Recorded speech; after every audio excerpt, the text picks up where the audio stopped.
On va passer maintenant vers la deuxième tâche, c'est les graphes sets de commande. Donc, d'après l'énoncé, d'après le choix technologique, les tableaux à revoir toujours, on va compléter le graph set de point de vue système. Le graph set de point de vue système, c'est le graph set qu'on va établir de l'extérieur, c'est-à-dire qu'on va voir uniquement les effecteurs en train d'agir sur la matière d'œuvre.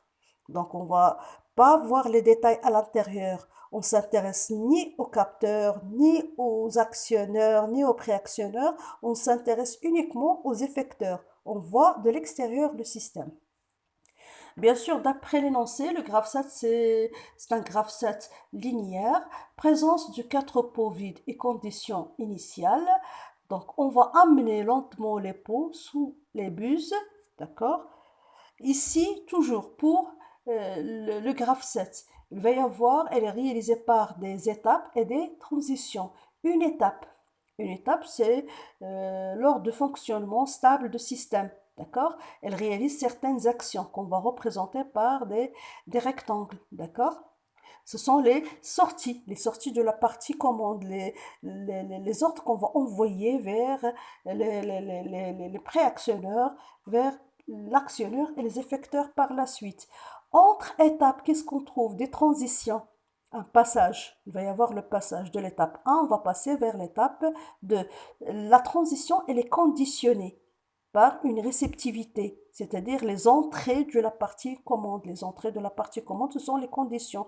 Les conditions envoyées ici, ce sont les comptes rendus ou bien des consignes. Donc, lorsqu'on va formuler les phrases du graph set de point de vue système, toujours ici pour l'action, je travaille avec un verbe à l'infinitif ou bien le participe présent. Pour les conditions, les réceptivités ici, on travaille avec le participe passé, c'est-à-dire que l'action, elle est déjà réalisée. Voilà, donc je vais essayer de compléter maintenant ce graph set. Amener lentement les pots sous les buses. Bien sûr, ça va être pot sous buse. Il va y avoir un capteur qui va nous indiquer que les pots ils sont arrivés. Déplacer la cuve vers le bas.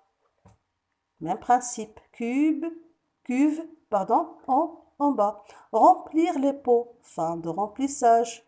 La temporisation de 15 secondes qu'on a ajoutée pour éliminer le fil de miel. Fin de la temporisation. Par la suite, je dois remonter la cuve vers sa position initiale. Déplacer la cuve vers le haut. Cuve en position haute. Amener rapidement les pots remplis au poste de soudage. Pot de miel au poste de soudage. Donc, vous pouvez formuler les phrases comme vous voulez. L'essentiel, je respecte l'énoncé, je respecte le choix, je respecte l'énoncé déjà donné auparavant. La suite maintenant, on va passer vers le graph set de point de vue partie opérative. La partie opérative, celui qui va construire ou bien établir ce graph set, qu'est-ce qu'il va voir? Il va voir uniquement les actionneurs. Les actionneurs dans notre système, ce sont les moteurs et le moteur MT1 et les deux vérins, le vérin C1 et C2. Il va voir le moteur en train de fonctionner et aussi les vérins, la sortie de la tige, le retour de la tige pour réaliser les actions demandées. Et en contrepartie, il va y avoir les comptes rendus, c'est-à-dire les capteurs. Donc, je répète, pour le graph set de point de vue partie opérative, on va l'établir avec les actionneurs et les comptes, les capteurs, les comptes rendus. S'il y a des consignes, bien sûr, on va les utiliser. Donc, il se peut que le nombre d'étapes vers les nombres d'étapes qu'on va utiliser pour la partie opérative soit supérieur que pour le graph set de point de vue système. C'est tout à fait normal, puisqu'ici, on voit le système de l'extérieur, mais pour le graph set de point de vue partie opérative et commande, c'est de l'intérieur, il peut y avoir des étapes intermédiaires à l'intérieur. Donc, je complète. Je vais revoir le tableau. Donc, je peux revoir rapidement le tableau qu'on a déjà vu, qu'on a déjà établi ici. Soit voilà, avec le tableau. Donc, avec le tableau, vous donne l'action. Ici, l'actionneur, MT1, C1, C2, les vérins, la sortie, le retour de la tige. Les préactionneurs ils sont présentés ici. Donc, on va utiliser ce tableau pour pouvoir compléter le graph-set de point de vue système, le graph-set de point de vue partie opérative et le graph-set de point de vue partie commande.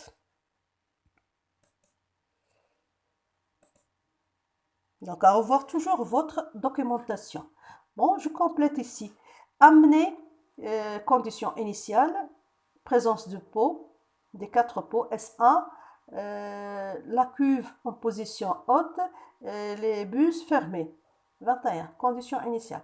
Amener lentement les pots par l'actionneur MT1 jusqu'au pot sous bus, c'est le capteur S2 qui va nous indiquer que les pots sont arrivés. Sortie de C1, sortie de vérin C1 pour descendre la cuve. Voilà, déplacer la cuve vers le bas. Cuve en position basse, indiquée par le I11. On a dit pour remplir les pots, il faut reculer C2. Donc, je dois reculer C2 pour ouvrir les buses jusqu'à ce qu'on détecte fin de remplissage et 20. Et par la suite, je vais refermer. Donc, le retour de C2. Le retour de C2 pour indiquer de la fermeture des buses. Bien sûr, pour éliminer le fil de miel, on a ajouté la temporisation de 15 secondes. Donc, on va lancer la temporisation à l'étape X5.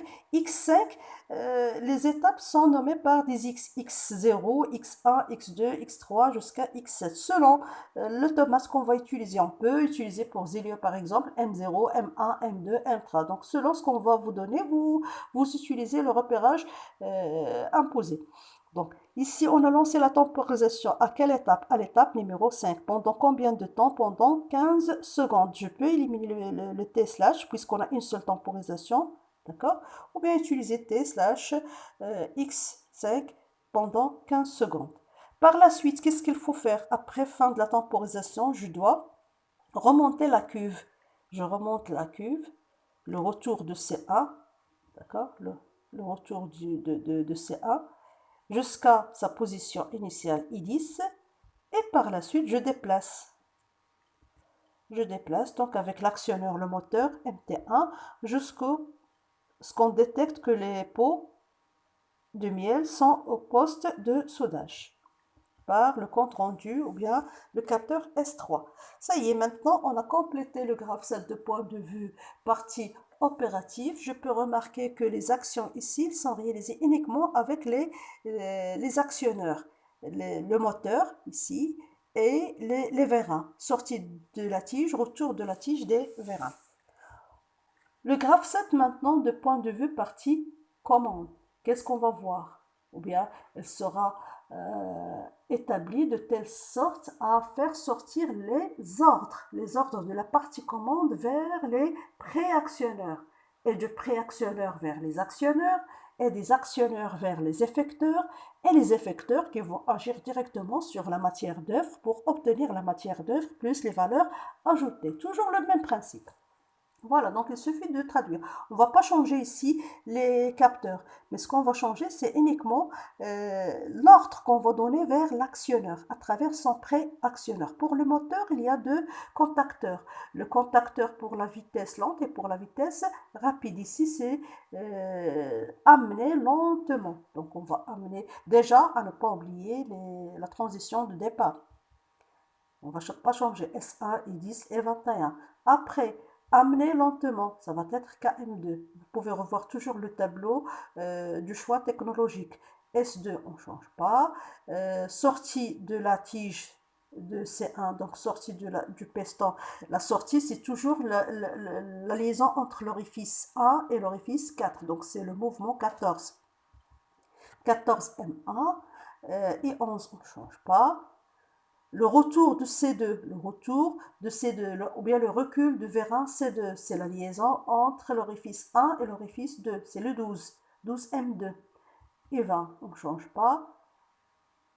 Sortie de C2, c'est le 14, M2. Le I21, on ne change pas les capteurs. Temporisation, fin de la temporisation, le recul 12MA et 10, KMA. Donc KMA, c'est le mouvement rapide. C'est l'actionneur pour réaliser le mouvement rapide. Et on a établi finalement le graphe 7 de point de vue partie commande. À partir de ce graphe 7, on peut établir un autre graphe 7, le graphe 7 codé automate, c'est-à-dire selon les variables d'entrée et les variables de sortie de l'automate. Il suffit de remplacer ici les variables d'entrée, les transitions par les variables d'entrée de l'automate et les actions ici, les autres, par les sorties de l'automate. Même principe, je peux réaliser un graphe 7 codé microcontrôleur, même principe, les transitions, ici les conditions réalisées par les variables d'entrée et les actions réalisées par les variables de sortie. Et je passe par la suite vers le programme. On va essayer de voir maintenant le passage du graphe 7 de point de vue partie commande vers le programme ladder, vers le programme ladder si jamais on utilise l'automate programmable. Donc, comment traduire le graphe 7 vers des équations. D'accord? Et à partir des équations, on peut les programmer. Compléter le tableau d'activation et de désactivation des étapes proposées. On va proposer quelques étapes. On ne va pas établir toutes les équations. On va choisir l'étape 1, l'étape 4 et l'étape 7. Je vais revenir un petit peu en arrière pour voir les étapes qu'on a proposées. L'étape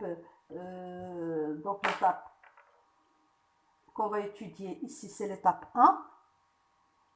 D'accord? L'étape 1, l'étape 4 et l'étape 7. Bon, le principe, qu'est-ce qu'on fait? Donc, le principe, il suffit de revoir les règles d'évolution d'un graphe 7.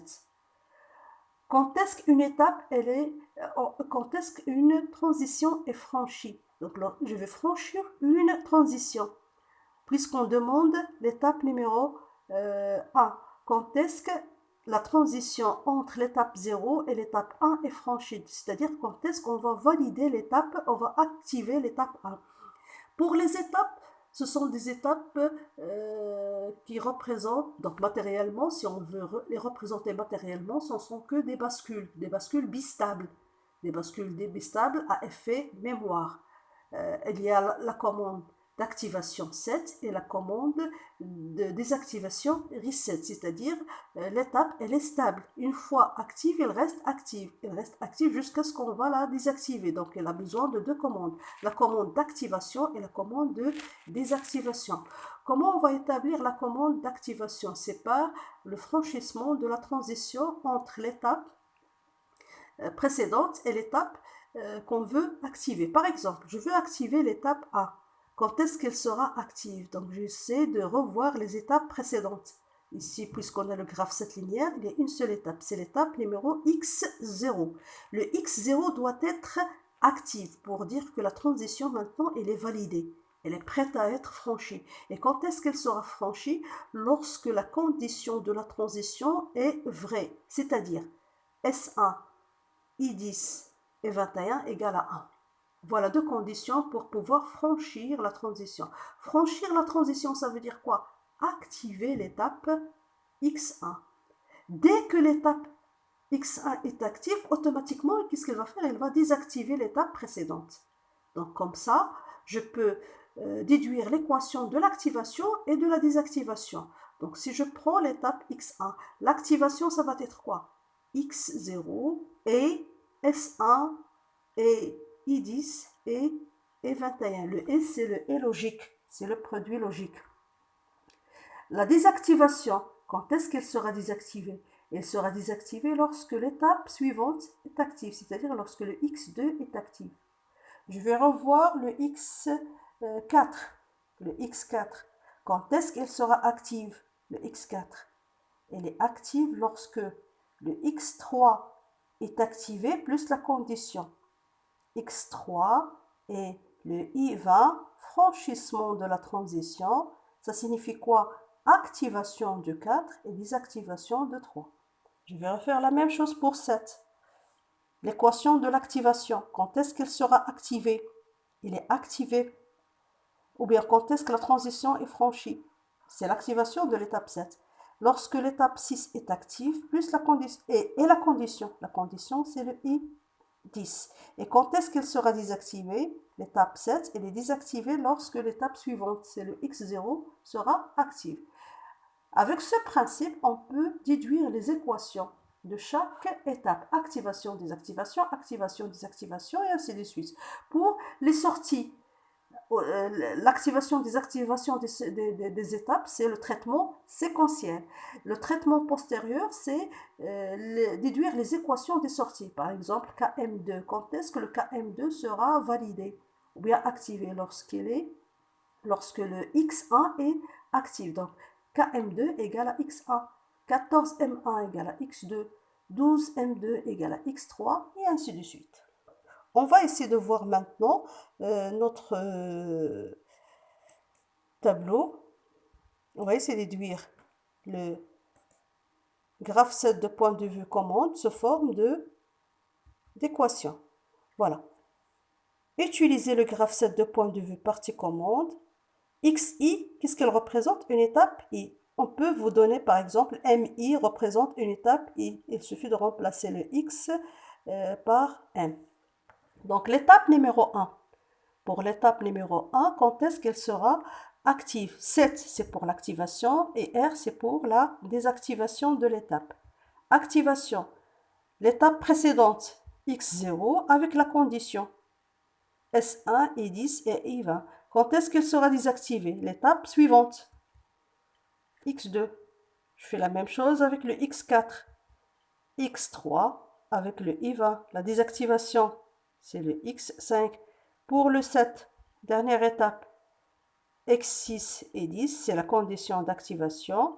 Et bien sûr, le X0, l'étape suivante, c'est la désactivation. Donc, à revoir votre graphe 7 de point de vue commande et essayez de vous rappeler un petit peu des règles de l'évolution du graphe 7 et vous pouvez compléter le tableau.